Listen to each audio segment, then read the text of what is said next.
Political system में हमारा सबसे लास्ट में है political system of Turkey.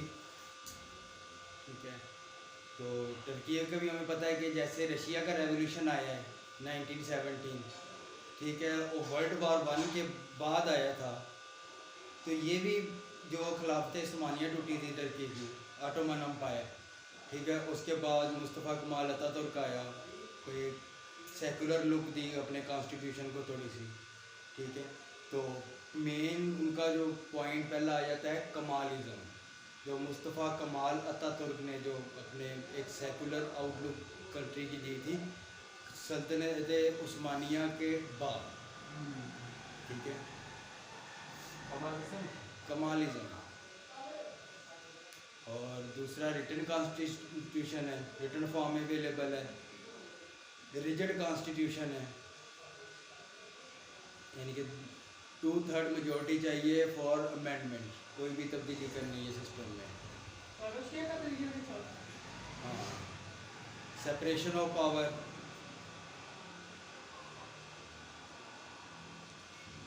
Fundamental rights, duties नहीं मेंशन की हुई। ठीक है, और ये हम सिस्टम देखते हैं यूनिकैमरल सिस्टम है,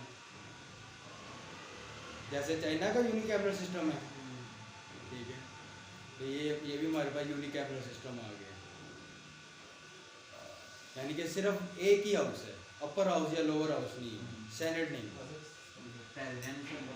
प्रेसिडेंशियल फॉर्म ऑफ गवर्नमेंट। पहले प्राइम मिनिस्टर था, बाद में ये रेफरेंडम हुआ और प्रेसिडेंशियल फॉर्म ऑफ गवर्नमेंट आ गया। हाईली सेंट्रलाइज्ड पॉलिटिकल सिस्टम, ज़्यादा पावर सेंटर के पास है, वफाक जो है federal. Unitary system, multi party system, और जो जस्टिस सिस्टम है ना, ठीक है, उसमें इनका जो सुप्रीम बोर्ड ऑफ जजेस होते हैं, जैसे हमारा लार्जर बेंच होता है ना, इनका बोर्ड है सुप्रीम बोर्ड ऑफ जजेस, उसमें टोटल 13 जज हैं। तो 7 जज जो हैं वो पार्लियामेंट से आते हैं, जिसका नाम है Turkish grand assembly, TGA, supreme board of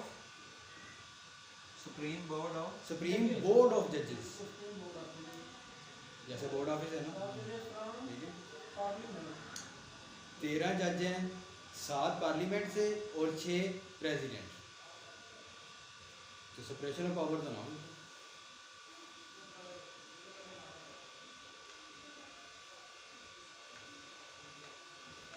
secular constitution, presidential form of government. 2017 में रेफरेंडम हुआ था। रेफरेंडम का आपको पिछले लेक्चर में बताया है कि 2 ऑप्शन दिए जाते हैं। ठीक है, कि उधर भी यही था कि क्या मुल्क में सदारती निज़ाम देखना चाहते हैं, हाँ या ना।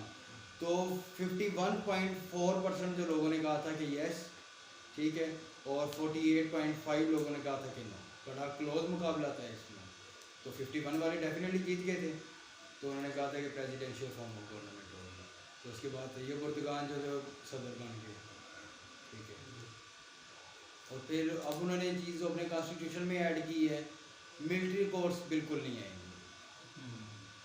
मिलिट्री कोर्स बिल्कुल ख़त्म। जो पिछले दिनों उनके रेवोल्यूशन टाइप एक दफ़ा आया था ना, मार्शल लॉ लगने लगा था, अवाम निकल आई है सड़कों पे। ठीक है, तो उस वजह से उन्होंने मिलिट्री कोर्स वगैरह का नहीं, बिल्कुल कर दिया। 5 साल की मुद्दत है प्रेसिडेंट की।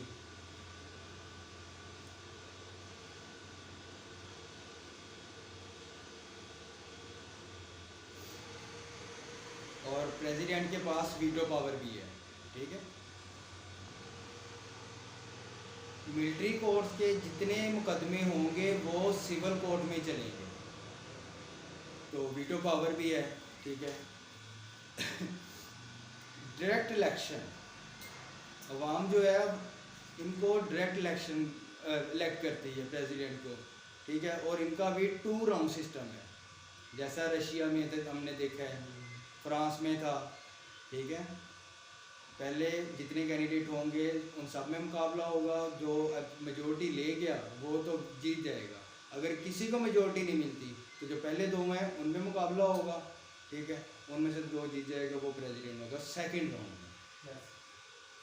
सर अगर सेकंड राउंड में भी नहीं मिलती मेजोरिटी, सेकंड राउंड में एक तो जीत ही जाना है, एक ने जितनी भी मिले ये उसके लिए भी नहीं है। दूसरों में अगर वो एक 30% है, दूसरे की 55% है, 35 है, तो 35 वाला जीत जाएगा। टर्न आउट नहीं देखा जाए। हाँ वो तो किसी होना ही होना, किसी को ज़्यादा देने की भी दोनों में से एक तो सारी बात जीतेगा, पॉइंट से भी फर्क पड़ गया थोड़ा सा, दूसरा फिर जीत जाएगा। सेकंड राउंड है, उसके बाद थर्ड राउंड की गुंजाइश नहीं है ना इनके पॉलिटिकल सिस्टम में, इसीलिए सेकंड राउंड है कि इन दोनों में से अब लेके आएंगे एक को। जुडिशरी है, ठीक है, और कॉन्स्टिट्यूशनल कोर्ट है। कॉन्स्टिट्यूशनल कोर्ट कि अब आपके कॉन्स्टिट्यूशन को अगर मिलिट्री इस्टेब्लिशमेंट को इनको ख़त्म करने के लिए, इनका रोल ख़त्म करने के लिए उन्होंने कॉन्स्टिट्यूशनल कोर्ट बनाई है। कॉन्स्टिट्यूशनल कोर्ट को उर्दू में क्या कहेंगे? आईनी अदालत। आईनी अदालत है, जिसका काम आपके सिविल केसेस या क्रिमिनल केसेस सुनना नहीं होगा। आपको आइन के बारे में कोई चीज़ है, ठीक है, आपकी फंडामेंटल राइट्स है हमारे आइन में, वो हमारा ब्रीच है, हम कॉन्स्टिट्यूशन कोर्ट से जाके रिज्यू कर सकते हैं।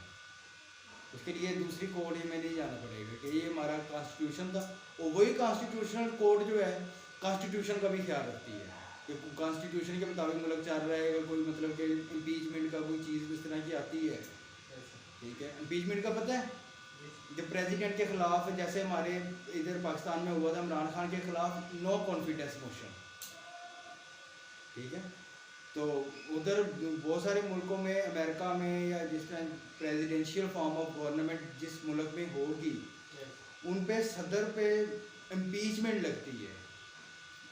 असम्बली अपना एक बिल इनिशिएट करती है कि ये सदर साहब अब हमें नहीं चाहिए, इनको पावर से हटाओ, ठीक है, तो सारे फिर उस पर अपनी रजामंदी देते हैं। जैसे जिनके पास सारी बातें मेजोरिटी होती है तो फिर इम्पीचमेंट आती है, तो फिर वो सदर को फारिग कर दिया जाता है। नो कॉन्फिडेंस मोशन जैसे है ना, उसी तरह वो इम्पीचमेंट। प्रेसिडेंट के लिए अमेरिका कॉन्स्टिट्यूशन में वो वर्ड इम्पीचमेंट यूज़ करते हैं।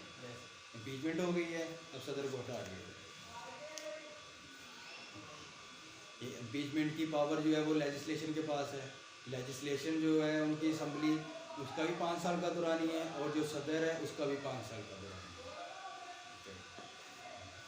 और जो इलेक्शन कमीशन का रोल है वो करती है प्ले सुप्रीम इलेक्शन काउंसिल, जो कि इलेक्शन हेल्ड करवाती है।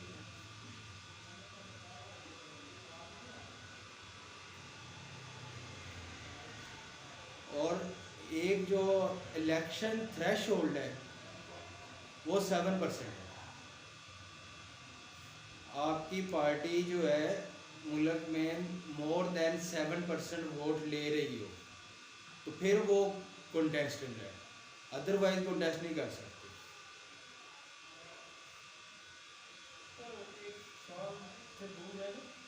नो कॉन्फिडेंस वोट के लिए कितने मेंबर के सिग्नेचर होने जरूरी होती है? मोशन 2/3 नहीं, मोशन के लिए 1/3, मोशन इनिशिएट करने के लिए। सर सवाल का लाया था आपकी में कि नो कॉन्फिडेंस फाइल करने के लिए कितने परसेंट रिक्वायर्ड होता है? 5%, 10%, 20%? क्या करने के लिए? नो कॉन्फिडेंस मोशन फाइल करने के लिए कितने? 20%। 20% की रजामंदी होनी चाहिए। वो बात होनी चाहिए। इनके साथ पीपल्स पार्टी नून लीग सारे थे ना जो नो कॉन्फिडेंस मोशन हुई है, मोर देन 30%, आई थिंक 50% से भी ज़्यादा। आस्ता आस्ता चले गए सारे। तैयब उर्दगान अब सदर है, ठीक है, उसकी पार्टी है justice and development party, agenda base सारा चल रहा है। सिंपल सा सिस्टम है तुर्की का, ठीक है, बाकी स्टडी कीजिएगा आपको। कमाल अतातुर्क के ये कमालिज़म वाला पॉइंट सबसे पहले आपको लिखाया है ना, इसको ज़्यादा आपने फोकस करना है क्योंकि यहाँ पे ही इनकी बुनियाद बन रही है और यहाँ से ही इनका सेकुलरिज्म और सारी चीज़ें शुरू हो रही है। मतलब इन्होंने वो सारी कमाल मुस्तफ़ा कमाल अतातुर्क से ऑब्जेक्टिव में भी आता है ना, ऑटोनॉमी ठीक है, ट्रेडिशंस थी और वैल्यूज थी।